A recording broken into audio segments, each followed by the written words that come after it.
अब तक हम गति या मोशन के बारे में काफ़ी कुछ जान चुके हैं। हमने सीखा है कि गति दो प्रकार की होती है। एक वो जहाँ पर कोई वस्तु समान समय अंतराल में समान दूरी तय करती है, उसे हम कहते हैं समान गति या फिर यूनिफॉर्म मोशन। और दूसरी गति जहाँ पर कोई वस्तु समान समय अंतराल में असमान दूरी तय करती है, जिसे हम कहते हैं असमान गति या फिर नॉन यूनिफॉर्म मोशन। सुनने में बड़ा आसान लग रहा है, लेकिन सवाल यहाँ पर यह है कि हम असल में कैसे जानेंगे कि कोई गति समान है या फिर असमान। तो इसके लिए हमें दो ज़रूरी चीज़ों को देखना होगा। कौन कौन सी? देखिए, ध्यान से देखिए, यहाँ पर इस बारे में ही हमने बात की है कि अगर हमें समान गति जानना है कि किसी वस्तु की है या नहीं, तो हम कौन सी दो चीज़ों पर ध्यान देंगे? समान समय और समान दूरी, यानी कि समय और दूरी, ये दो चीज़ें हैं जिनको हमें देखना होगा यदि हम ये पता करना चाहते हैं कि कोई भी गति समान है या असमान है। ठीक है, और यहाँ पर सबसे ज़रूरी होगा समय, क्योंकि जब हम दूरी और समय दोनों को जानते होंगे तभी हम कह सकते हैं कि कोई भी वस्तु समान गति से चल रही है या फिर असमान गति से।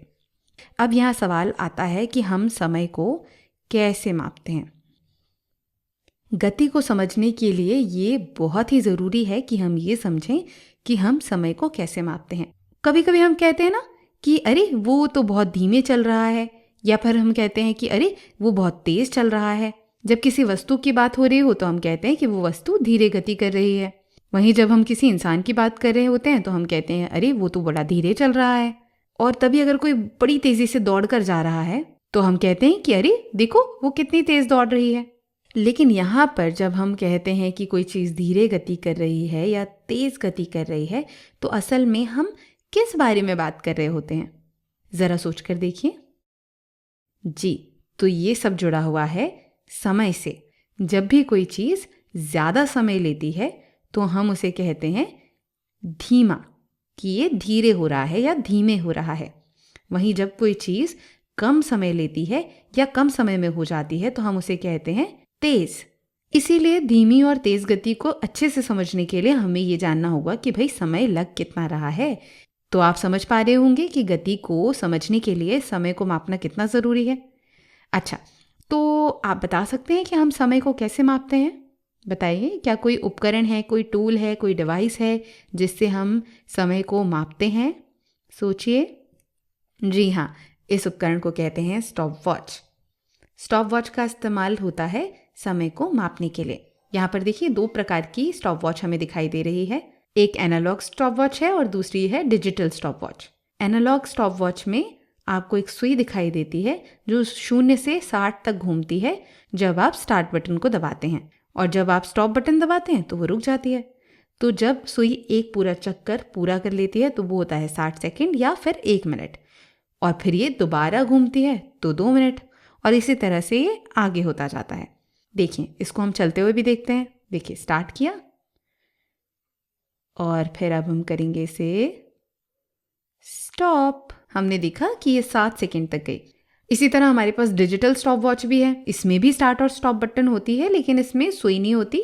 ये सीधे हमें नंबर बता देती है कि कितने मिनट हुए हैं और कितने सेकेंड हुए हैं। ये जो स्टॉप वॉच है ये हमें मोबाइल फ़ोन और स्मार्ट वॉच में भी मिलती है। इस तरह से ये दिखाई देती है। अपने दैनिक जीवन में हम कई तरह की चीज़ों के लिए स्टॉप वॉच का इस्तेमाल करते हैं, जैसे कि पल्स रेट जांचना हो, या फिर थर्मामीटर से तापमान जांचना हो, समय देखना हो, या फिर कभी किसी चीज़ के लिए रेस लग रही हो तभी परफॉर्मेंस ट्रैक करने के लिए, प्रदर्शन ट्रैक करने के लिए हम स्टॉप वॉच का इस्तेमाल करते हैं। कुछ लोग कोई चीज़ अगर पका रहे हैं, खाना बना रहे हैं, तब भी स्टॉप वॉच का इस्तेमाल करते हैं, ये देखने के लिए कि कितना समय लग रहा है। अच्छा, वहीं स्थिति के आधार पर हम समय को अलग अलग इकाइयों में भी बताते हैं। समय की मूलभूत इकाई क्या होती है, जानते हैं आप? जी हाँ, समय की मूलभूत इकाई होती है सेकेंड। कभी कभी आप कहते हैं ना कि ये जो गाना है वो 4 मिनट 10 सेकेंड का है, तो हमारे पास देखिए एक और इकाई आ गई, मिनट। अभी हमने बात की सेकेंड की और ये हो गया मिनट। ये सेकेंड से थोड़ी लंबी इकाई होती है। इसके अलावा कभी आप फिल्म देखते हैं तो आप कहते हैं ना कि अरे वो फिल्म तो 3 घंटे लंबी है, तो 3 घंटे, तो ये जो घंटे हैं ये भी एक इकाई है। ये मिनट से और भी बड़ी इकाई है। और इसी तरह दिवाली की छुट्टी या किसी और छुट्टियों में आपको कहा जाता है कि चलिए 2 दिन की छुट्टी है, आप 2 दिन में ये काम ख़त्म कर लीजिएगा, तो यहाँ पर हम बात कर रहे हैं 2 दिन। तो ये जो दिन है ये भी एक इकाई है समय को मापने की, और ये एक और ऐसी अवधि है जो कि घंटे से भी लंबी है।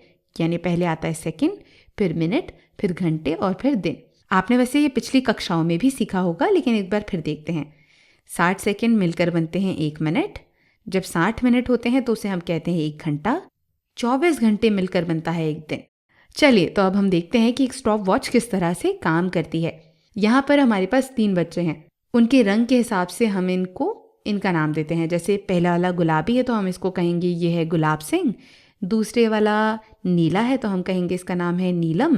तीसरे वाले का रंग पीला है तो हम इसको कहते हैं पीलूराम। ठीक है, तो हमारे पास यहाँ 3 लोग हैं, गुलाब सिंह, नीलम और पीलूराम। अब हम देखते हैं कि ये जो 3 बच्चे हैं वो 20 मीटर की रेस में किस तरह का प्रदर्शन दिखाते हैं। हमने यहाँ पर हर एक के लिए एक स्टॉप वॉच रखी हुई है जिसमें हम देखेंगे कि कौन सा बच्चा कितना समय ले रहा है ये 20 मीटर की दूरी तय करने के लिए। चलिए तो शुरू करें। Get set ready and go.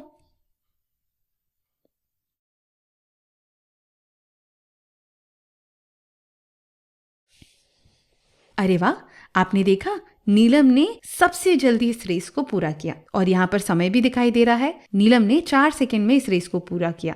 वहीं अगला नंबर आया पीलू सिंह का, उन्होंने 8 सेकंड लिए, और गुलाब सिंह ने लिए 10 सेकंड इस 20 मीटर की दूरी को तय करने के लिए।